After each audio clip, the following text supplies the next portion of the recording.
अस्सलाम वालेकुम रहमतुल्लाहि वबरकातुहू। बच्चों, आज हम इस वीडियो में कहना बड़ों का मानो सबक नंबर 13 इस सबक के कुछ मश्की काम करेंगे। ये मश्की काम काफ़ी बड़े हैं। इसके पहले ही मैंने हर मश्की काम के लिए 2 वीडियो तैयार किए हैं। अभी हमारा पहला वीडियो है, इसमें हम कुछ करेंगे और कुछ जो बच जाएगा वो हम नेक्स्ट वीडियो में करेंगे। ठीक है, तो चलिए हम शुरू करते हैं अपना मश्की काम यहाँ से। सबसे पहले यहाँ दिया हुआ है देखो, पढ़ो और लिखो। यहाँ पर कुछ अल्फाज हैं जिसे आपको तोड़कर पढ़ना और लिखना सिखाया गया है। मैं इसे पढ़कर आपको बताती हूँ और आप भी कोशिश कीजिए इसी तरह से पढ़ने का। चलिए, खे वाव खू बे, खूब। जब देखिए वाव पर ये उल्टा पेश होता है ना, तो हमारी आवाज़ ऊ हो जाती है। हमारे मुंह से ऊ ओ की तरह निकलना चाहिए, ऊ। खे वाव खू ब, खूब। स्वाद वाव सू, रे ते ज़बर रत, सूरत, खूबसूरत। ठीक, अब हमारा ओड का जो शेप है वो ऊ हो जाता है और उल्टा पेश हमारे मुंह से इस तरह से ही आवाज निकलेगी, ऊ वाली। खे वाव खू, ऊ। सुनाई दिया आपको? इस तरह से हमें पढ़ना है, खूबसूरत। ठीक है। मीम शीन जबर मीम सीन मश, रे काफ जे रिक, मशरिक। शीन जबर शा, रे अलिफ रा, शरा, रे ते जबर रत, शरारत। मीम गैन ज़बर मग, रे बे ज़ेर रिब, मगरिब। ये बहुत अच्छी तरीके से आपको ज़बर और ज़ेर की तरीके से आपको पढ़ना सिखाया गया है, जिस तरह से हम अरबी वगैरह पढ़ते हैं। तो जो बच्चे अरबी पढ़ते हैं वो बच्चे बहुत जल्दी, अगर इस तरीके से अगर आप पढ़ें तो आप उर्दू बहुत जल्दी पढ़ना सीख जाएंगे और उर्दू पर आपकी पकड़ मजबूत हो जाएगी। आपका उर्दू बहुत अच्छा हो जाएगा, इवन आपको पढ़ना बहुत अच्छी तरीके से आ जाएगा। तो ज़रूरी है कि अगर आप उर्दू अगर पढ़ना सीखना चाहते हैं तो पहले अरबी शुरू कर दीजिए। अरबी के साथ साथ में आप उर्दू भी पढ़ेंगे तो दोनों आपके लिए सीखना बहुत आसान हो जाएगा। ठीक है, चलिए। अलीफ एहसास का टुकड़ा देखो उसने किस तरह से टुकड़े किया है। अलीफ है एह, सीन अलीफ सा, एहसास, सीन एहसास। मीम स्वाद जबर मस, रे वाव रू। देखिए रे के ऊपर फिर से उल्टा पेश है तो हमारा मुंह किस तरह से हो जाएगा, ऊ हो जाएगा। ठीक है, रे वाव रू, मसरू फ, मसरूफ। ठीक, चलिए अब हम नीचे चलते हैं। सवाल नंबर 2 है यहाँ पर, एक लफ्ज में जवाब लिखो। जबकि किताब में दिया हुआ है नीचे दिए हुए सवालों के जवाब लिखो, तो वो हम अलग से इसमें थोड़ा एक्स्ट्रा दे दिया है ये सवाल, तो अगर आप कर लें तो ज़्यादा बेहतर है। एक लफ्ज़ में जवाब लिखो, यानी आपको सिर्फ एक छोटा सा लफ्ज़ यहाँ सामने लिखना है। ठीक है, एक छोटा सा लफ्ज़ आपको यहाँ पर लिखना है। शहर या गांव, ये दोनों में से चूज करके यहाँ पर आपको लिखना पड़ेगा। जवाब आपको सामने दिया हुआ है, सिर्फ ये जो जवाब दिए हैं इन्हीं जवाब में से आपको 2 में से कोई एक जवाब यहाँ पर लिखना है, तो एक लफ्ज़ हो जाएगा। ठीक है, हमें जुमला नहीं लिखना है, हमें सिर्फ लफ्ज लिखना है। जैसे यहाँ पर देखिए पहला सवाल है, अहमद और असलम कहाँ रहते थे। अब आपको पता होना चाहिए अहमद और असलम कहाँ रहते थे। जवाब आपके सामने देखिए दिया हुआ है, यहाँ पर शहर में रहते थे या गांव में रहते थे। चलिए बताइए, शहर में रहते थे या गांव में रहते थे। 2 जवाब दिया है, 2 में से एक जवाब सही है, एक जवाब गलत है। कहाँ रहते थे? जी हाँ, गांव में रहते थे। तो ये गांव आपको यहाँ पर लिखना है, सिर्फ यहाँ पर आप लिखेंगे गांव। ठीक है, आपको कुछ और नहीं लिखना है, सिर्फ एक लफ्ज में जवाब लिखना है, तो ये लफ्ज आपका हो जाएगा, यहाँ हम लिख देंगे गांव।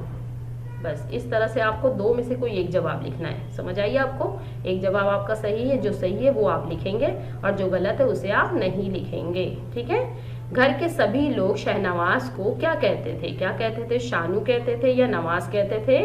जी हाँ, शानू कहते थे। ठीक है, तो आप यहाँ पर लिखोगे शानू। शानू कैसा लड़का था? चलिए बताइए कैसा था, बहादुर था या शरीर? शरीर यानी शरारत करने वाला। ठीक है, तो शानू शरीर लड़का था, वो बहुत शरारतें करता था, है ना।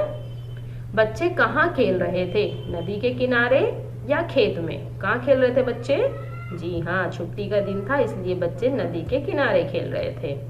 किन दिनों में नदी में तैरना अच्छा नहीं है? किन दिनों में? उस्ताद ने बताए थे किन दिनों में नदी में तैरना अच्छा नहीं है, गर्मी के या बरसात के दिनों में। कौन से दिनों में बच्चों? जी हाँ, बरसात के दिनों में, क्योंकि पानी में कभी भी सैलाब आ सकता है, इसलिए बरसात के दिनों में नदी में तैरना ठीक नहीं है। ओके, चलिए आया आपको समझ में? अब नीचे चलते हैं। एक जुमले में जवाब लिखो। अब यहाँ पर आपको एक जुमले में पूरा लिखना है, जैसे इसके पहले हमने तमाम जवाबात लिखे थे उसी तरह से। अहमद और असलम कौन थे, तो यहाँ पर कौन कट जाएगा और आ जाएगा अहमद और असलम कौन थे, है ना, दोस्त थे। तो कौन की जगह आपको लिखना है दोस्त। तो आप पूरा जवाब लिखोगे अहमद और असलम दोस्त थे। ठीक है।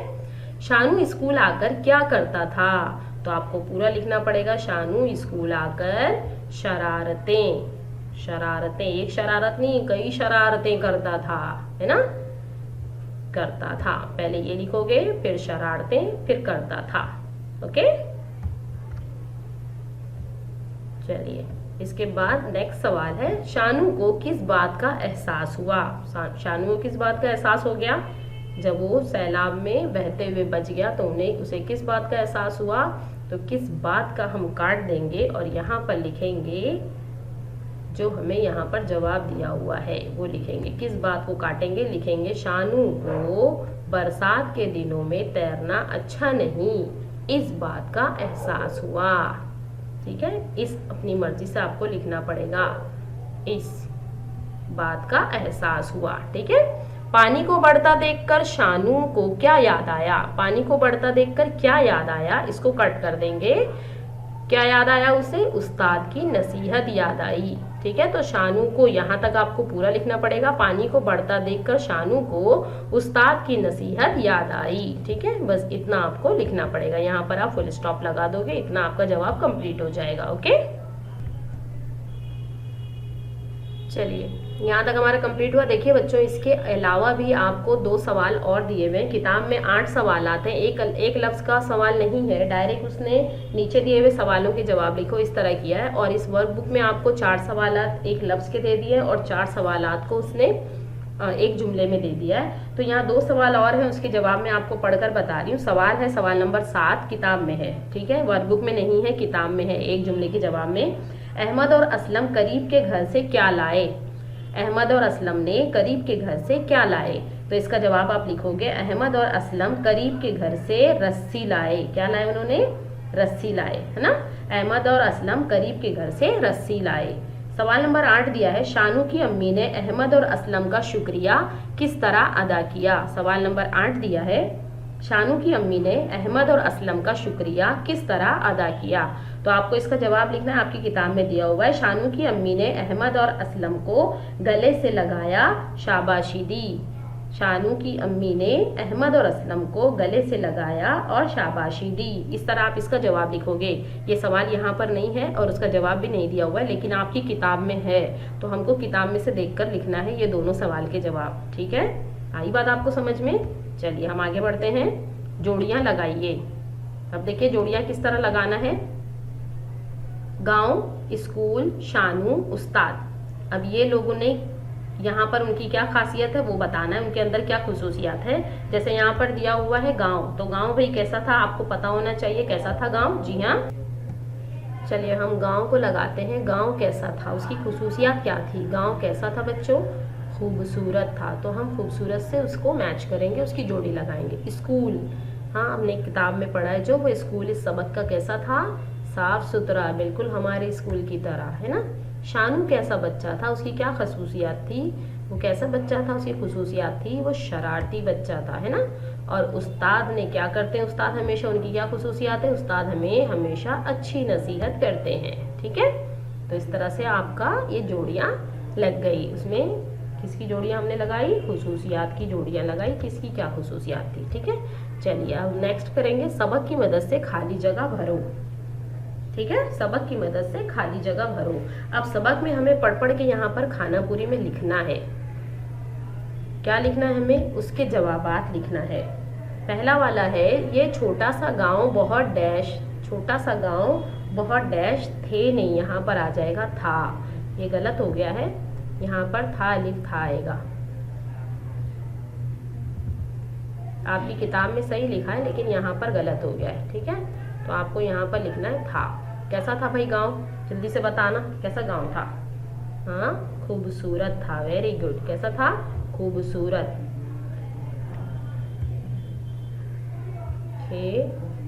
खूबे, खूब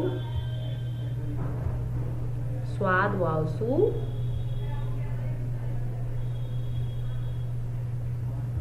जिससे लिखने को नहीं जमता है। कैसा गांव था? खूबसूरत था। खानापुरी नंबर 2 है, चारों तरफ डैश थी। क्या थी चारों तरफ? जी हाँ, किताब में से देख करके ही हमको लगाना, चारों तरफ हरियाली थी।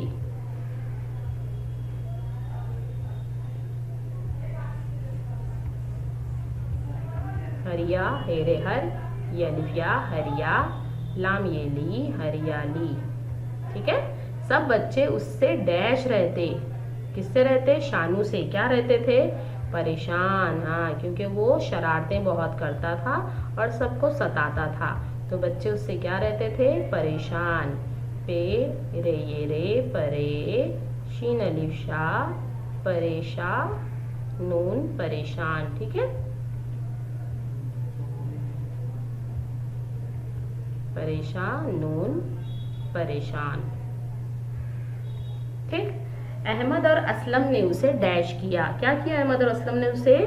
हाँ, मना किया ना कि नदी में तैरने के लिए मत जाओ, क्योंकि उस्ताद ने मना किया है, बरसात के दिनों में नदी में नहीं तैरना चाहिए, उन्होंने मना किया है, लेकिन उसने किसी की नहीं मानी। ठीक है, खानापुरी नंबर 5 है, किसी भी वक्त डैश आ सकता है। क्या आ सकता है भाई? क्या आ सकता है? डायनासोर आ सकता है? नहीं। सीन ये सै, लाम अलिफ ला, सैला बे। क्या आ सकता है भाई? सैलाब आ सकता है ना, तो यहाँ पर हम लिखेंगे सैलाब। खानापुरी नंबर 6 है, शानू अपने डैश से ये सब देख रहा था। कहाँ से देख रहा था वो? हाँ, अपने बिस्तर पे लेटे लेटे वो ये सब कुछ देख रहा था। बेसिन बेस, तेरे तर, बिस्तर। बेसिन बेस, तेरे तर, बिस्तर। ठीक है, तो हमारी खानापुरी कंप्लीट हो गई। ठीक है, इसे आप देख करके लिख लीजिएगा। चलिए हम आखिरी करते हैं, इसके बाद फिर हम दूसरी वीडियो में इसके आगे का करेंगे। ये लास्ट है, जुमले सही हैं या गलत, वो हमें निशान लगाना है। जुमले सही के सामने सही का निशान लगाओ, सिर्फ सही के सामने सही का निशान लगाना। हम सही गलत दोनों लगाते चलेंगे। ठीक है, चलिए पहला जुमला हम पढ़ते हैं। पहला जुमला है, अहमद और असलम पड़ोसी थे। तो ये बात तो सही है, पड़ोसी भी थे, हम जमात भी थे, क्योंकि वो लोग साथ में पढ़ते भी थे, है ना। शानू अहमद और असलम का हम जमात था। हम जमात यानी तीनों एक ही क्लास में पढ़ते थे, ये बात भी सही है।